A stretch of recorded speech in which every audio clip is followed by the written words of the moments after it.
Just once, I wish Hasbro would give us a wave of all villains. But instead, we get like one.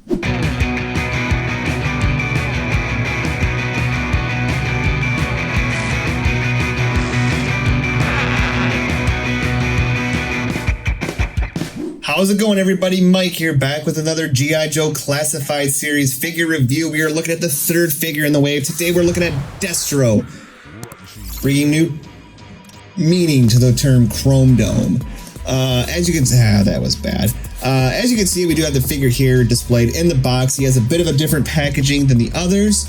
I'll grab Snake Eyes here. As you can see, he has the star and stuff on top there. And it's more of a blue. With the Cobra here, we got the symbol. You got the red in the back. Pretty nice image of Destro on the side that bleeds over here. That's very cool. Oh, I dig that a lot. You got the different logos right there. You got more of that art and not much more on the bottom. So let's get the first villain in this series of figures open. See how he stacks up to Snake Eyes, the true star of the wave so far. So I learned my lesson from Snake Eyes. We're gonna do accessories with Destro in here so I can do any kind of storage. He does come with two guns. We have this really nifty red and black one. I like that a lot. Kind of reminds me of a Stormtrooper gun, but looks really cool. And we also have this weird little gold laser gun, which is fine. You know, the G.I. Joes, they typically use laser gun. I don't know why I have such a problem with this gun here, but you know, it is what it is. And we do have some storage here for his weapons. Let's see where he's go. We're gonna learn together, kids. Let's do this.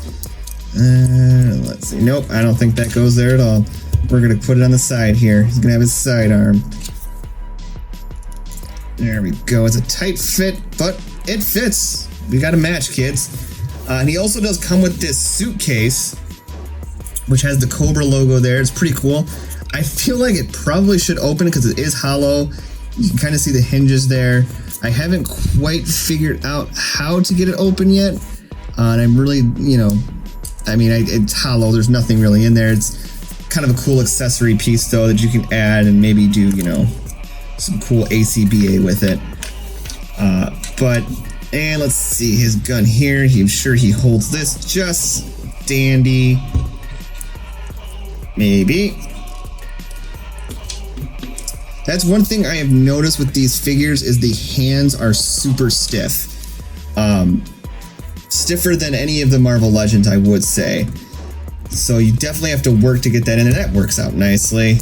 So he'll hold that good. And we'll see if we can get this in his hand.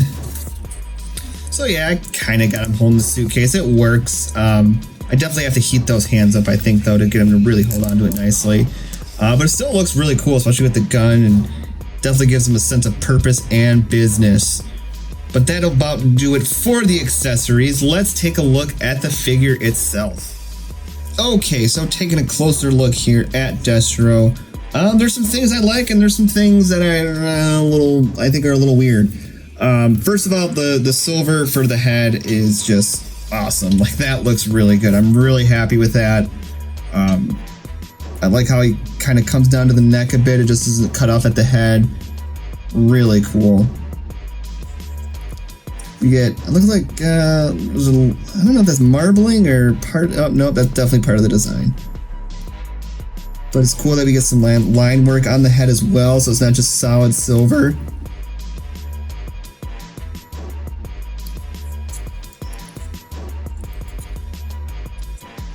The eyes look really good. I like it. He does have this necklace, which is a loose piece, so that's neat. The collar is pretty stiff plastic. There's a little give to it, but it's not like super pliable or anything like that. I like how they kept the basic design of his costume, but they kind of modernized it a bit. They did some line work there. You got some nice lining and stitching, and you get some texturing also to kind of break things up a bit. Pants look nice. You got the red holster.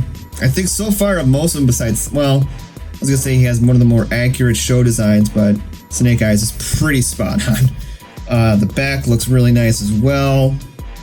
Every figure seems to have a peg hole in the back, and I'm not quite sure why. I mean, Perhaps we'll find out at a later date.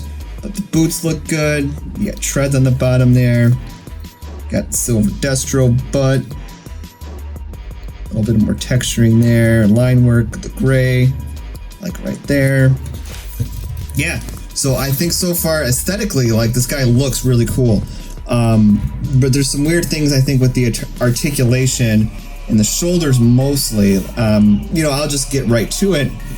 I was looking, I thought maybe there was like a butterfly joint in here due to this right there, but there's not really anything, so I'm not sure what that's all about. But if you look, like his shoulders, the joints kind of point inward, and I feel like they should move out with some, because his arms also don't really go to the side. I don't know, it's a small thing, but just something to note. I wouldn't really try too hard to move that, but this guy looks really good. I like that. Once again, he has that classic, you know, generic stance you can do that just still makes him look very imposing and impressive. But yeah, let's take a look at his articulation. As I mess with this guy, I did notice a couple things, and we will get to those very shortly. But his head to move side to side, it won't really go up, and it doesn't really go down. There's really not a whole lot of movement there. You can get a little bit of pivoting, so you can get a little bit of personality out of him. His arms will go up about that far. They'll go all the way around. He does have a bicep cut. He does have double jointed elbows that don't quite want to double joint. Is that a thing? I don't know. He does have a wrist swivel along with an up and down hinge for firing his guns. That is awesome.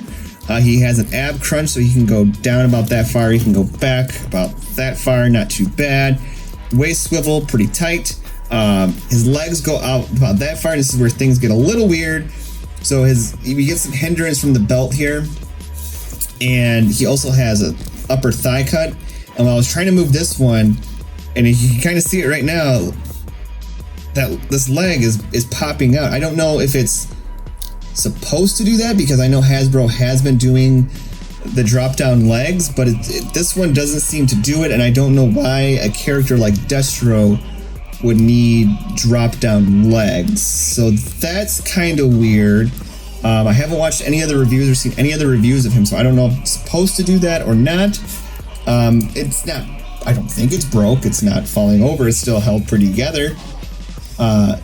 So I don't know. But anyways, he does have double jointed knees if they want to go. There we go.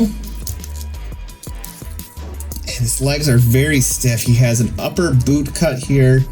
Upper boot. Just a boot cut. And he also has an ankle rocker, which kind of goes all over the place. It also hinges up and down. So, yep. There you go. There you have it. That's Destro. So here is Destro with two other figures from the wave we have reviewed. We have Roadblock and we have Snake Eyes. I'm having a lot of issues standing Snake Eyes, I will say. Roadblock, not so much. But their ankle joints are very weird. I think I'm having to get like a learning experience here to get it to actually sit right and look well. But as you can see, Roadblock is a bit taller here than Destro, which I like. And he is definitely taller than Snake Eyes. But yeah, so far I do like these figures. And here's Destro with two other Hasbro figures. We have the Power Rangers Red and Yellow Ranger. Once again, he is taller than them, as he should be. They are teenagers, so this works out perfectly. Here he is next to the Jim Lee Cyclops that utilizes the ever so famous Bucky Cap mold, and these guys are actually these guys are the same height. So there you go for all you customizers. I don't know if you would want to use something similar to this to do something with this, but there you go. And here he is next to the 80th anniversary Captain America, and boy, I bet Cap would love to really sock it to old Chrome Gnome here. But these guys size pretty well together. Once again, slight height difference, but nothing major. So that will definitely do it for this review. So far, I really do like these figures. This guy aesthetically looks really good. The articulation is a little weird, a little stiff at some points. And that's kind of been across the board. Some concerns of breaking, but so far nothing. Fingers crossed that Duke and Scarlet have no issues. But yeah, So if you do want to see those reviews, go ahead, click the like button, click subscribe, and click the bell notification to get notified of when we post those great videos up here. We're doing what we can during all this crazy times, and so far I think we're doing a pretty good job, especially within the past few weeks. Until next time, take care.